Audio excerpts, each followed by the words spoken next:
I suddenly turned to the interior of the room, which in its burning at least was not populated. No, during all that I hadn't been crazy or beside myself. It was just a visual meditation. The danger of meditating is accidentally beginning to think, and thinking is no longer meditating. Thinking leads to an objective. The least dangerous thing in meditation is seeing, which dispenses with thinking words. I know that an electronic microscope now exists that shows the image of an object 160,000 times larger than its natural size. But I wouldn't call the vision one has through that microscope hallucinatory, even if one no longer recognizes a small object that is monstrously enlarged. If I was wrong in my visual meditation, absolutely probable, but also in my purely optical visions of a chair or of a jug, I'm the victim of error. My visual witness of a jug or of a chair is defective in various ways. Error is one of my inevitable ways of working. I sat back down on the bed, but now, looking at the roach, I already knew much more. Looking at it, I was seeing the vastness of the desert of Libya and the region of Al-Shel. The roach that had reached that spot millennia before me and also reached it before the dinosaurs. Faced with the roach, I could already see in the distance Damascus, the oldest city on earth. In the desert of Libya, roaches and crocodiles. All that time I hadn't wanted to think what I had really already thought, that the roach is edible as a lobster. The roach is a crustacean. And all I have is disgust for the crawling of crocodiles because I am not a crocodile. I am horrified by the crocodile's silence, full of stratified scales. But disgust is as necessary for me as the defilement of the waters is necessary for the reproduction of things in the waters. Disgust guides me and fertilizes me. Through disgust, I see a night in Galilee. A night in Galilee is as if in the dark the breath of the desert moved. The roach is a dark breath moving. I was already living the hell through which I was yet to pass, but I didn't know if all I had to do was pass through it or if I'd have to stay there. I was already coming to know that this hell was horrible and good. Maybe I myself wanted to stay there. Since I was seeing the deep and ancient life of the roach, I was seeing a silence that has the depth of an embrace. The sun is as much in the desert of Libya as it is hot in itself, and the earth is the sun. How had I never seen that the earth is the sun? And then it will happen on a naked and dry rock in the desert of Libya. The love of two roaches will happen. I now know what it's like. A roach waits. I see its brown thing, silence, and now I'm seeing another roach moving slowly and with difficulty across the sands toward the rock. Upon the rock whose flood dried up millennia ago, two dry roaches. One is the silence of the other. The killers who meet, their word is extremely reciprocal. The quivering of an entirely mute rattling in the rock, and we who made it to today are still quivering with it. I promise the same silence for myself one day. I promise us what I now learned. Except for us, it will have to be at night, for we are moist and salty beings. We are beings of seawater and tears. It will also be with the holy open eyes of the roaches, but only if it is night, for I am a creature of great moist depths. I do not know the dust of dry cisterns, and the surface of a rock is not my home. We are creatures that must plunge into the depth in order to breathe there, as a fish plunges in the water in order to breathe, except my depths are in the air of the night.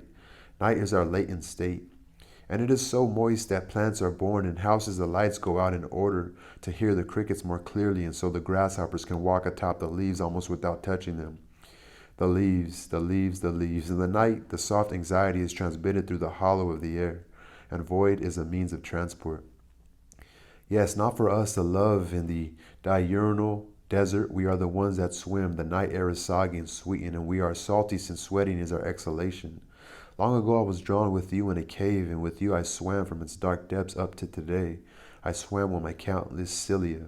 I was the oil that did not gush until today, when a black African woman drew me in my house, making me sprout upon a wall, sleepwalking like the oil that gushes at last. I swear that's how love is. I know only because I was sitting there and knowing. Only by the light of the roach do I know that everything the two of us once had was already love. The roach had to hurt me as much as if my nails were being torn out, and then I could no longer stand the torture and confess, and I'm informing. I can no longer stand it, and am confessing that I already knew a truth that never had use or application, and that I would be afraid to apply, since I'm not grown up enough to know how to use a truth without destroying myself. If he could know through me without having to be tortured first, without having to be split by the door of a wardrobe, without having broken your casings of fear that were drying with time into casings of stone, as mine had to be broken under the force of tongs until I reached the tender neutral of myself. If he could know through me, then learn from me, who had to be wholly exposed and lose all of my suitcases with their engraved initials. Guess at me because it's cold. Losing the lobster's casings is cold. Warm me up with your guesses about me. Understand me because I'm not understanding me. I'm only loving the roach, and it's a hellish love.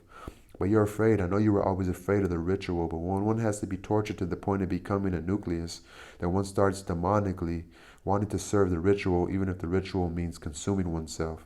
Just as in order to have the incense, the only way to get it is to burn the incense. Listen, because I am as serious as a roach that has cilia. Listen. When one is one's own nucleus, one has no more deviations. Then one is one's own solemnity, and no longer fears consuming oneself and serving the consuming ritual. The ritual is the unfolding of the life of the nucleus. The ritual is not outside it. The ritual is inherent. The roach has its ritual within its cell. The ritual, believe me because I think I know, the ritual is the mark of the God, and every child is already born with the same ritual. I know, the two of us were always afraid of my solemnity and of your solemnity. We thought that it was a solemnity of form, and we always disguised what we knew, that living is always a question of life and death, hence the solemnity. We also knew, but without the gift of the grace of knowing it, that we are the life within us, and that we obey ourselves. The only destiny we are born with is that of the ritual. I had been calling the mask a lie, and it wasn't. It was the essential mask of solemnity. We would have to put on ritual masks to love one another. Scarabs are born with a mask with which they will fulfill themselves. Through original sin, we lost our mask. I looked, the roach was a scarab. It was entirely only its own mask. Through the profound absence of the roach's laughter, I was seeing its warrior ferocity. It was meek, but its function was fierce. I am meek, but my function in living is fierce.